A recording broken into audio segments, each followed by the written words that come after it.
Hello everyone, coming to you again with another Music Talk Tuesday. I apologize if this one is going to be posted a little bit late. I just came back from a very long day and I've been very tired, but I will try to go through this list as thoroughly as I can, and today I wanted to talk about, like it says in the title, my favorite 50s and O's one-hit wonders.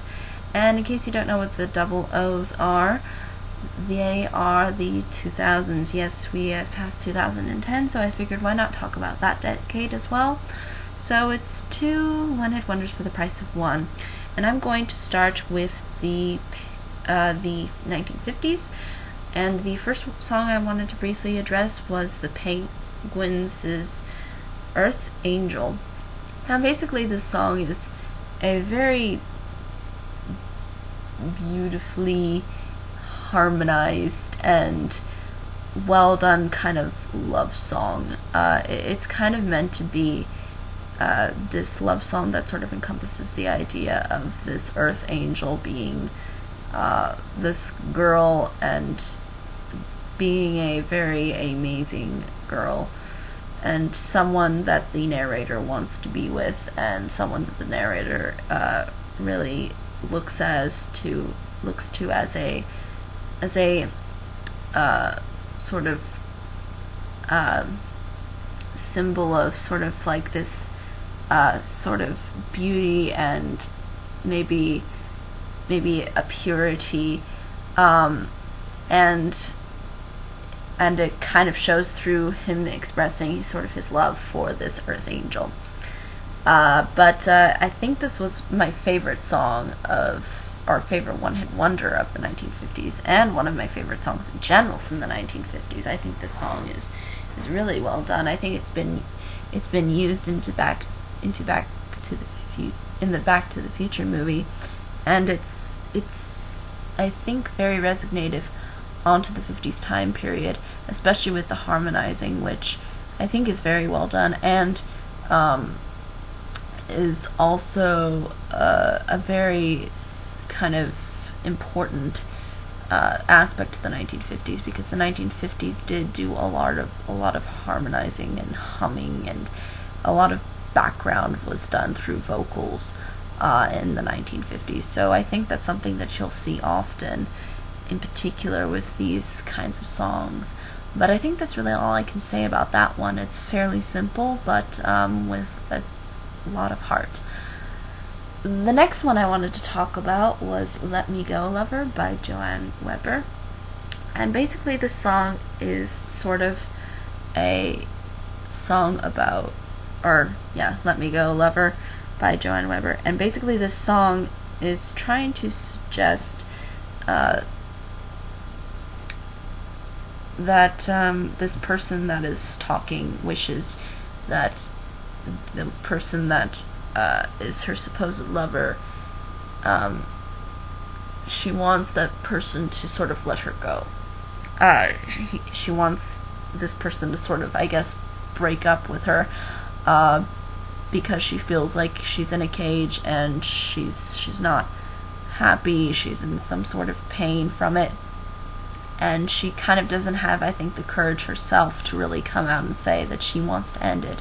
She sort of wants him to end it, and you'll kind of see how this is emphasized through the lyrics when she kind of sort of is sort of telling him, let me go, lover, just like you do it. She's sort of putting it on him.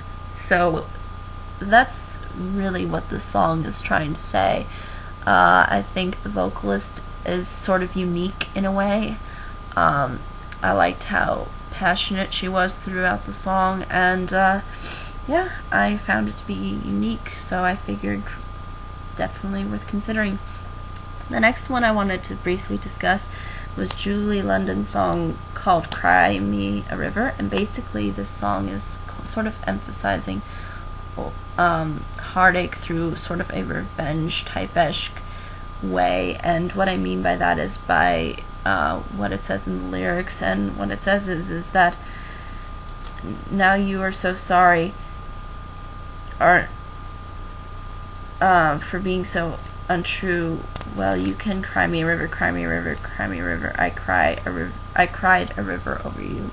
And I think what that means is basically she's telling that person, I've done my pain and I've done my grief. Now it's your turn to have grief, and it's your turn to, take that emotion in and sort of understand how I feel. And I think that's the whole sense of the revenge sort of tactic. It's that idea of, I'm putting all the pain on you now, because what you did to me was not fair, and now you need to be the one to recognize the emotion that I felt. It's kind of like a sort of saying, now you know how it feels, type-esque meaning or saying or expression, you could say.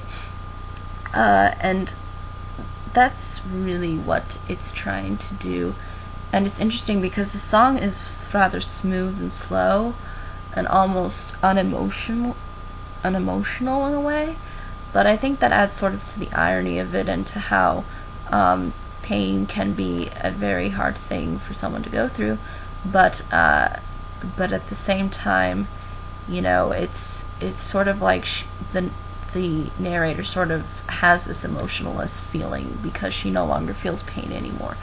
Now it's her lover that feels all the pain and kind of guilt and all those things. And I think that's kind of what plays into the sort of the irony with the song. So basically, those were the only 1950s ones that I could find that kind of that appeal to me, and there wasn't really a lot of 1950s ones. There wasn't really a lot that I could find that I found to be interesting or that appealing, but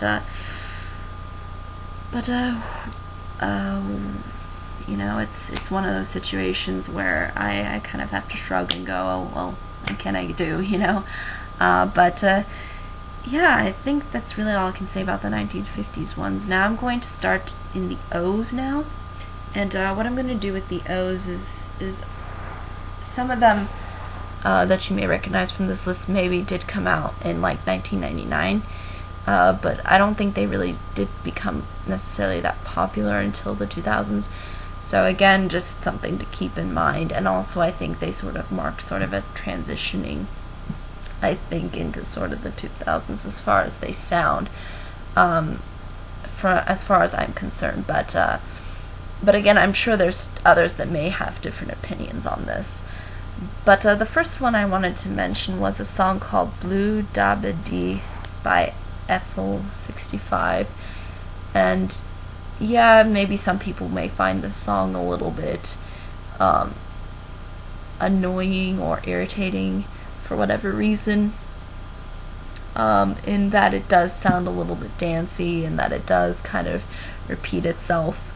But I find it to be very catchy, and I also think the lyrics are kind of interesting in that basically what the lyrics are trying to say is that there is this blue, and that blue is basically what makes up the narrator's life, makes up his house, his girlfriend is blue, and sort of he's blue. It says like, blue are the words I say and what I think, blue are the feelings that live inside of me.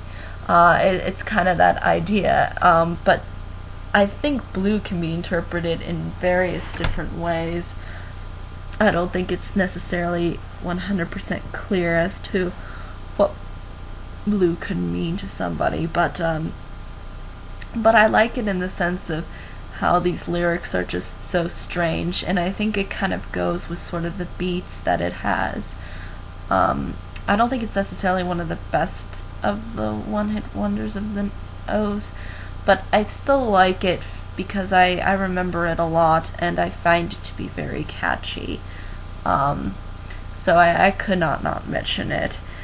The next one I wanted to briefly address was a song by Filter, and it's called Take a Picture. And basically what I think the song is really trying to encompass is the idea of starting a new life.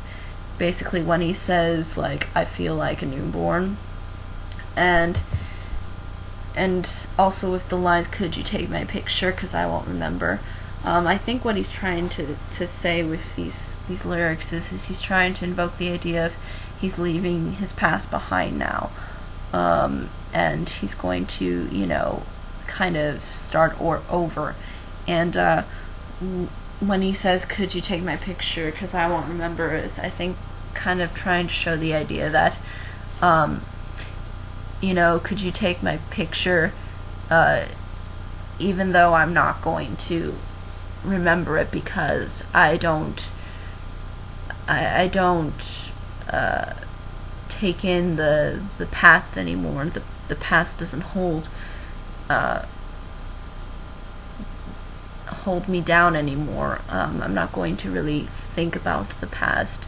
I'm not going to really remember it, because I want to, you know, start this new life and this new transition, and I don't want to, you know, be held back by these memories, because again, pictures do sort of evoke the idea of memories, and that they're pictures, and that they don't, you know, they don't change.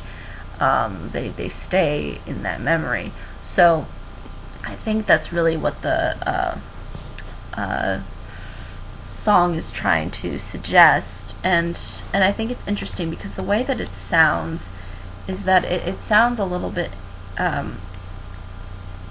like a song that you don't really know what to feel, kind of a song, because in the song, the way it sounds, I think, sort of marks a little bit of a transitioning. And it's interesting because I don't really know what to feel when I listen to this song. And I think when a song could kind of do that and sort of make you explore these kinds of new, maybe, ways of thinking or feeling, I think that's interesting. And I think that really works for this song in particular. The next song that I wanted to mention was a song by The Calling, and it is called Wherever You Will Go. Yes, this is a big one. I think a lot of people have heard this one. And I really like this song. I really enjoy this song. And it's interesting because the vocalist doesn't look like he has that kind of a voice. You'll see sort of with the music video how he looks rather young, but his voice is very, very deep. But basically the song is trying to say that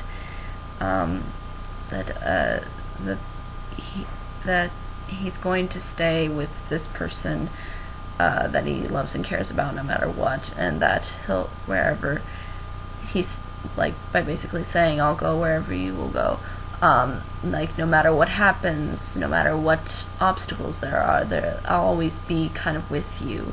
And I think that's really what he's trying to emphasize. And although it's fairly simple, I find it to be very passionate and a very nice song. But I think that's really all I can say about it. It knows what it is, and it does, I think, a good job of executing it. The next one I wanted to mention was a song by Vanessa Carlton, and it's called 1,000 Miles.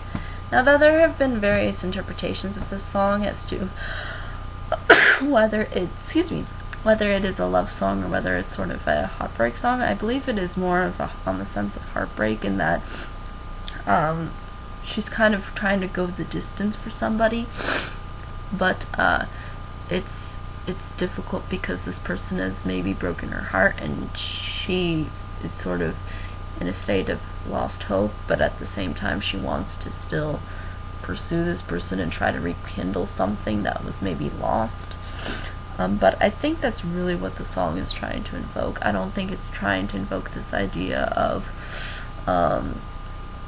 two people, like, meeting each other. I just think it's kind of trying to get it more through her perspective, and trying to say, like, hey, I'm going to try no matter what happens.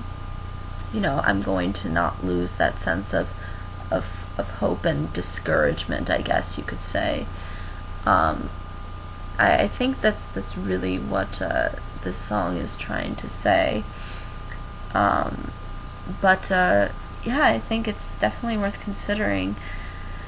Second to last song that I wanted to talk about was S Club 7's Never Had a Dream Come True. And yes, this song is a little bit cheesy, but I like it in the sense that it's fairly simple and yet poppy, but still has kind of like this heart to it, and that's why I really like it. But basically, the song is about dealing with the hard times of having to let someone go, and also by having these other emotions that are sort of in the back of this person's mind, and that they can't let that person go. And even though the song is maybe a little bit more poppy in that it doesn't really try to play so much with the emotions as far as musical composition is, I think it's done with a lot of heart and a lot of passion, and that's why I find it to be fairly memorable. The last one I wanted to mention was a song by DHT, and it's called Listen to Your Heart. Now, this particular song is probably can be interpreted in various ways, but I think it is dealing sort of with sort of this pain and heartbreak, especially with the way it sounds and the piano. And also, you'll notice by Vanessa Carlton's song that she also does piano, even though it may sound a little bit more uplifting. This kind of sounds fairly more depressing. And I think you'll sort of see this in the O's too, where a lot of people started kind of using piano and maybe focusing a little bit more on vocals.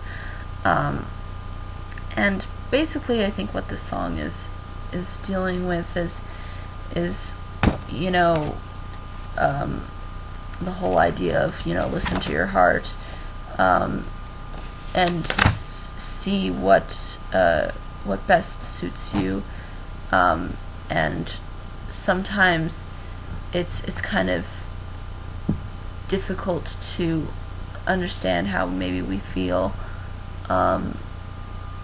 and I think it may be trying to suggest the whole idea of maybe ending things with somebody, or maybe dealing with a particular situation with someone that involves you trying to understand maybe the reality of the situation, also while also maybe understanding your feelings as well. But I think, and for the most part, I think that's really all it's trying to say. And I think it's fairly simple, and I think it's done very effectively for what it is. But I think that's really all I can say about these one-hit wonders, from the research that I could do and from what I could offer to the table. And I'll be sure to put all the links below. And but I think that's really all I can say about all these songs. I found them all to be interesting and appealing to me, but I'm sure there's various others' opinions, and I'd be more than happy to hear songs that I did not mention. I'm sure there are others. But I think that's really all I can say. Any questions, comments, concerns, more than happy to answer them. And until next time, goodbye everybody. I need to get some rest.